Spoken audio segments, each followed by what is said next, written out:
Selamat datang di Deep Dive kita. Kali ini nih kita mau coba bedah pembaruan paling baru soal kurikulum Merdeka. Ya, ini kan jadi pusatnya sistem pendidikan kita sekarang ya. Kita pegang dua dokumen kunci nih. Ada Permendikbudristek nomor 12 tahun 2024, itu fondasi awalnya.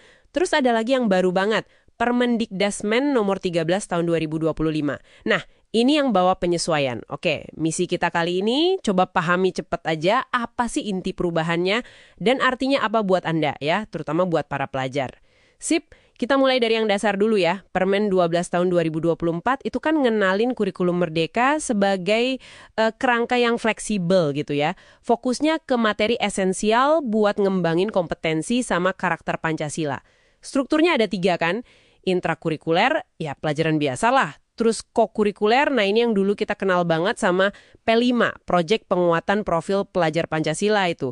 Sama ekstrakurikuler, yang sifatnya pilihan. Ingat kan P5 itu tujuannya buat nguatin 6 profil. Beriman, gotong royong, nalarnya kritis, bineka global, mandiri, sama kreatif. Lengkap tuh. Betul-betul.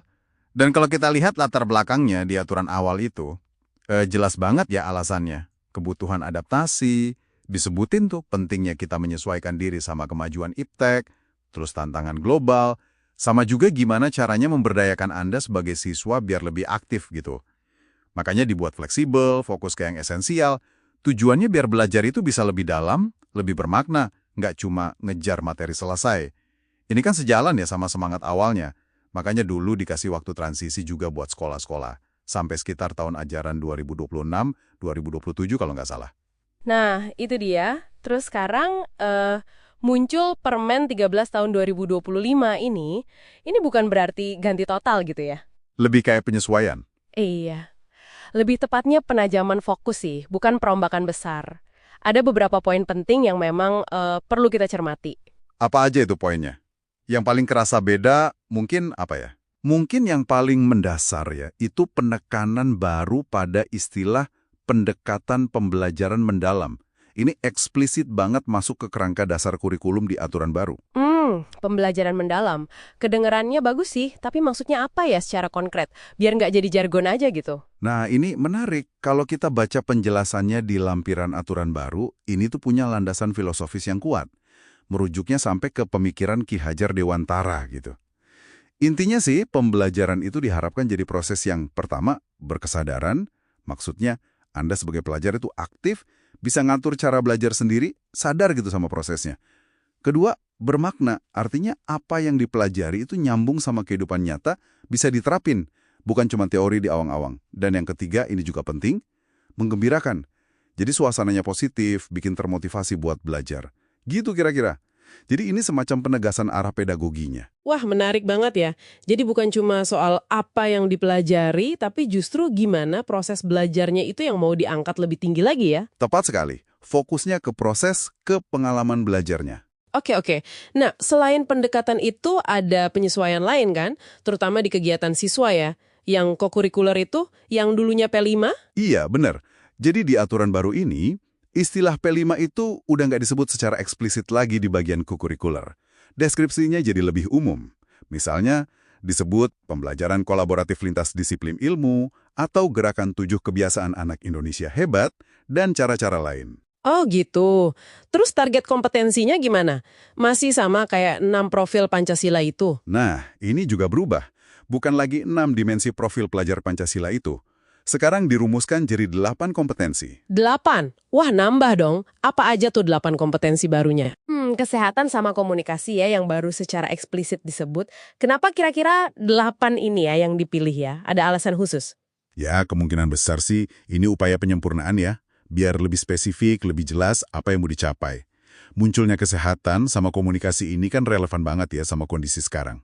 Kesejahteraan diri, kemampuan interaksi, itu kan dasar banget buat bisa belajar dan berkembang.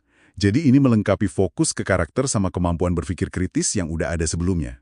Oke, masuk akal sih. Jadi lebih komprehensif ya targetnya. Terus buat ekstrakurikuler gimana? Ada perubahan juga? Kalau ekstrakurikuler, ada penegasan. Jadi sekolah itu sekarang sekurang-kurangnya wajib menyediakan satu jenis kepramukaan atau kepanduan lainnya. Jadi pramuka itu dapat penekanan lagi. Sip, sip. Jadi pendekatan belajar diperdalam, kompetensi kokurikuler disesuaikan jadi 8, ekskul wajib ada pramuka atau sejenisnya. Nah, terus ada satu lagi nih yang kayaknya lagi ramai dibicarain, coding sama AI. Iya betul. Itu juga perubahan yang cukup signifikan di aturan baru ini. Ada pasal khusus, pasal 32A kalau nggak salah. Pasal itu memperkenalkan coding dan kecerdasan artifisial sebagai mata pelajaran pilihan baru. Jadi sifatnya pilihan ya, bukan wajib untuk semua. Oh, pilihan. Kapan mulainya tuh? Rencananya bertahap, mulai tahun ajaran 2025-2026, berlaku buat jenjang SD sama menengah. Ini ya jelas banget respon terhadap tuntutan era digital, biar generasi kita makin siap sama keterampilan masa depan. Iya, penting banget itu ya. Oh ya, hampir lupa. Dulu di Permen 12 2024 kan juga ada soal bahasa Inggris ya? Betul. Di Permen 12 itu udah diatur kalau bahasa Inggris nanti jadi mata pelajaran wajib di SD. Tapi itu bertahap juga mulai tahun ajaran 2027-2028. Jadi masih ada waktu persiapan. Oke. Cukup banyak juga ya penyesuaiannya, meskipun bukan perombakan total. Coba kita rangkum sedikit ya.